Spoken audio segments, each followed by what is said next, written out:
Je m'excuse d'avance pour ceux qui ne comprennent pas ou pas bien ou en partie seulement la langue française. Cette intervention se voudra courte, Inch'Allah, et en fait c'est pour donner une vision de la lumière, donc de cette réalité que vivent les mourides de la Tariqa al-Kalkaliya par rapport à la science, dans un premier temps. Donc, en feuilletant comme ça des revues scientifiques, on a découvert, un frère a découvert que certains scientifiques donc du nord de la France travaillent et étudient le vide. Donc au cours d'expériences, en fait c'est une série d'expériences, c'est des recherches qui se font sur des générations. Et donc au cours d'une expérience, ils ont remarqué que le vide absolu n'existait pas. Et que bien au contraire, au milieu de ce vide, apparaissaient et disparaissaient sans cesse des particules, des particules de matière, de lumière, qu'on appelle des photons. Donc ensuite, on peut comprendre ceci en considérant la formule du célèbre scientifique Albert Einstein, qui disait que E égale mc2, donc l'énergie est égale à la matière multipliée par la vitesse de la lumière au carré. Donc en théorie, en retournant l'équation et en mettant à part la matière, on pourrait obtenir, donc on obtient l'équation m égale l'énergie plus sur la vitesse de la lumière au carré.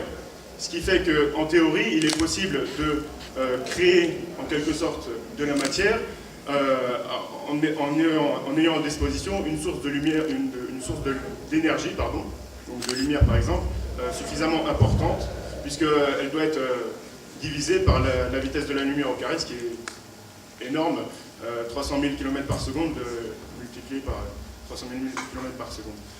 Donc, voilà, en théorie, donc c'est ce qu'ils ont découvert, et ils travaillent en ce moment sur la fabrication d'un laser surpuissant qui, donc, dans l'idée de faire en quelque sorte bouillir le vide et donc recréer les conditions de ce qu'on appelle le Big Bang, donc au départ de la création.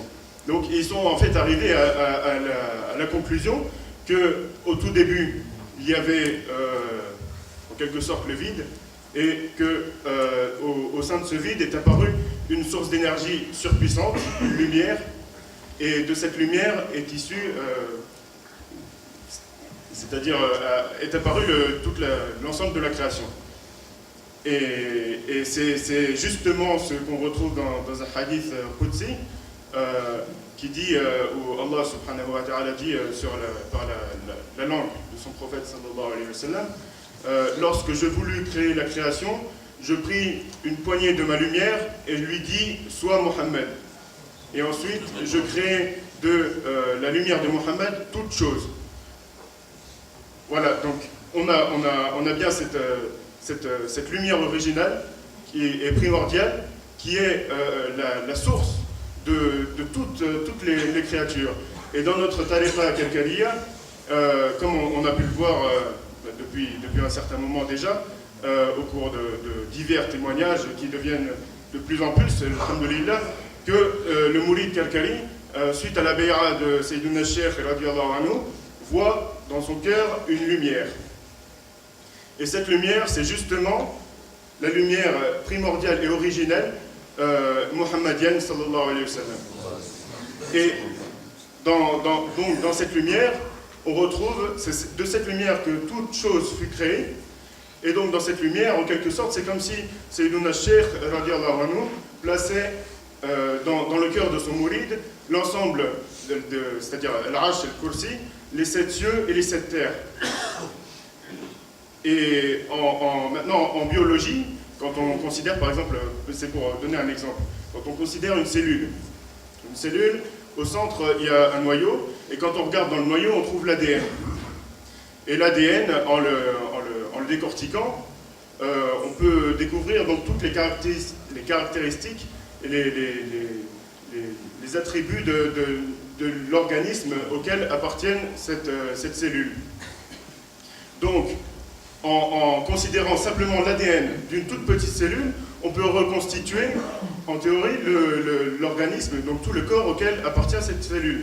Eh bien, c'est exactement la même chose avec la lumière que Sayyiduna Cheikh radiallahu anhu place dans le cœur de ses mourides. C'est-à-dire que le mouride, en considérant la lumière qu'il trouve dans son cœur, même si elle peut paraître toute petite pour certains, eh bien, il peut trouver, à mesure donc, de son tardin pour cette lumière, de la magnificence et de la sacralité qu'il accorde à cette lumière, il peut donc trouver l'ensemble des secrets et des sciences et de tout ce qui se trouve dans l'Arsh, al-Kursi, les 7 cieux et les 7 terres.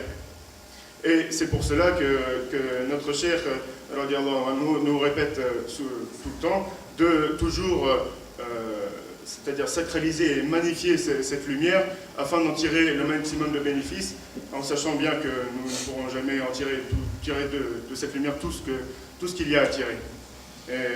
Et de ne surtout pas tomber dans le piège qui serait de la dénigrer ou de la rabaisser, ce qui pourrait conduire à la perte de cette lumière, et qu'Allah nous en préserve.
يخرج من